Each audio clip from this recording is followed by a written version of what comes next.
Had the Islanders bounce back after an OT loss to the Rangers on Sunday. They went out and won an OT game on the road against Pittsburgh Tuesday night. So let's talk about the win and what's next for Patty Wise boys with Greg Picker, radio color commentator and co-host of the Talkin Isles podcast. Greg, nice to meet you in person the other day, my man. Yeah, that was one of the nice things about the Stadium Series. It seemed like every New York sports media personality was in one place at one time. So nice big press box at MetLife Stadium. Not used to that in the NHL arena. So yeah, good to see you in person and glad to see you again here via our interview. Let's talk about these Owls, man. Good to see you in person as well. Back-to-back overtime games. What was different with this team in Tuesday night's overtime win as opposed to Sunday's OT loss to the Rangers? Before we get to what's different, more of the same, unfortunately, for the Islanders' sake, a 2-goal lead that slipped away in the third period in pretty quick succession. Difference against the Penguins versus against the Rangers, it wasn't in the final couple of minutes with an empty net and power play situation. The Islanders' penalty kill, though, was better. Went 3 for 3 against Pittsburgh, and Islanders' PK has been maybe their biggest problem this season. It's allowed teams to get back into games late, which, again, we saw on Sunday against the Rangers. And if it wasn't for the penalty kill being perfect against the Penguins, then that could have easily been a regulation loss. And then in overtime, puck possession and being careful with the puck. And the Islanders went with a little bit of a different setup to start overtime than we've ever seen before. And that was directly off what happened against the Rangers in the Stadium Series. Usually you win that first face-off, you're going to get the first chance of overtime, whether or not you can take advantage of it or not. And that was not the case against the Rangers, where Noah Dobson just gave away the puck with a solid play by Artemi Panarin, forcing that turnover. But against the Penguins, the Islanders didn't put Noah Dobson out to start overtime. They put out Adam Pelech, who is a more defensive type of defenseman. And the irony is Pelech ends up scoring the goal to win the game for the Islanders. But Pelech starts in case the Penguins win the opening face-off. They did not. The Islanders won it. Put Dobson out there for Pelech immediately. Islanders had one shift. They didn't score, but got the opposition tired. For the Penguins, those 3 Penguins on the ice couldn't make the change. Pelech comes back out, and he's the guy with the puck. He takes advantage, notices that the Penguins had really weak gap control, so he attacks himself, takes the shot, and scores his first career overtime goal, and it turned into 2 points for the Islanders. Yeah, a much-needed 2 points, especially coming off of that OT loss and losing the 2 games before that.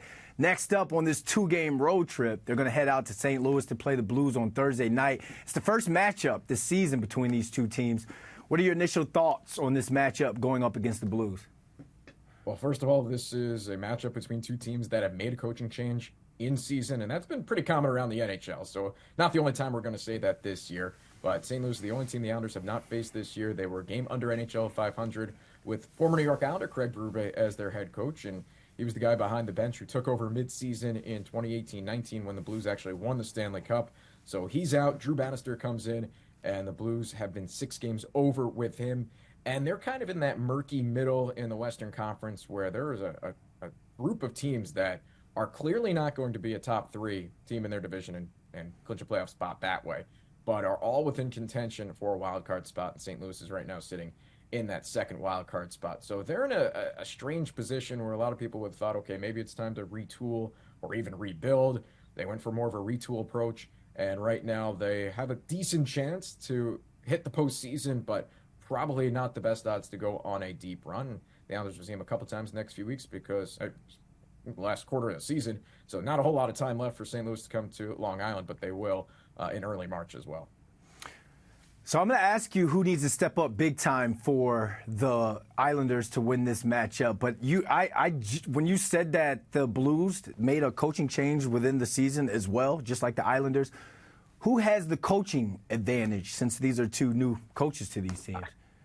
It wouldn't be fair for me to outright say anything because we haven't seen the Blues yet, so we don't really know them too well under Bannister. But Islanders players have certainly been nothing but absolutely complimentary about what Patrick Waugh has brought to the table and are just so enamored with his approach to this squad. So definitely love what he's done with this team, even though 4 wins in 10 games is not earth-shattering or season-changing, but still above NHL 500 because of those 10 games, 3 of them have been losses after 60 minutes. So a 4-3-3 record in the NHL, yes, that is above 500.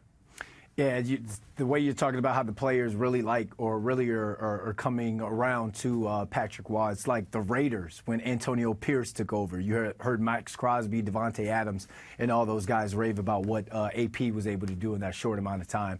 Sticking to the players, who needs to be an X factor or even step up big time for this must-needed win against St. Louis?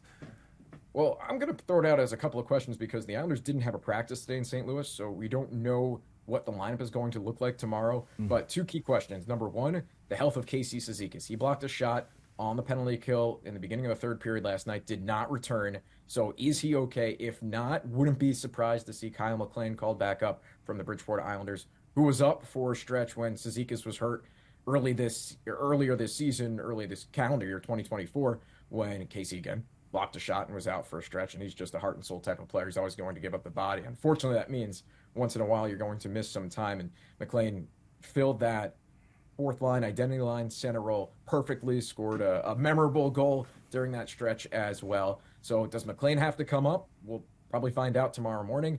And does Semyon Varlamov get the start? The Islanders don't have a back-to-back until almost the middle of March, and that's when you're guaranteed to see both goaltenders on a back-to-back situation. So this could be a spot to get Varlamov in after Ilya played the last couple of games and some hard-fought games, both going to overtime, so a lot of pucks thrown his way against the Rangers and the Penguins. And then the following game for the Islanders after Thursday is a matinee on Saturday. So although you have the day in between, not the longest turnaround. So I absolutely expect Semyon Varlamov to get one of the next two starts, whether it's Thursday against the Blues or Saturday against the Lightning. I'm going to probably lean that it's going to be Thursday against the Blues. And so I would say, assuming he gets the start, he's my X factor. All right, this is going to be something to keep an eye on. I'm glad you broke it down like that. That was pretty cool to learn that. Let's take a look back to look ahead. I got some numbers and some stats for you. In the last 10 games, the Owls are, as you said, 4-3-3. They're averaging 3.2 goals, 5.2 assists, 3.6 penalties, and 7.8 penalty minutes, but they are giving up 3 goals per game. In order to put themselves in a position to make a serious playoff run, which of these numbers or stats do they have to get better at? It's all related to the penalties/penalty kill, because they are dead last right now in the National Hockey League, just over 71% success rate.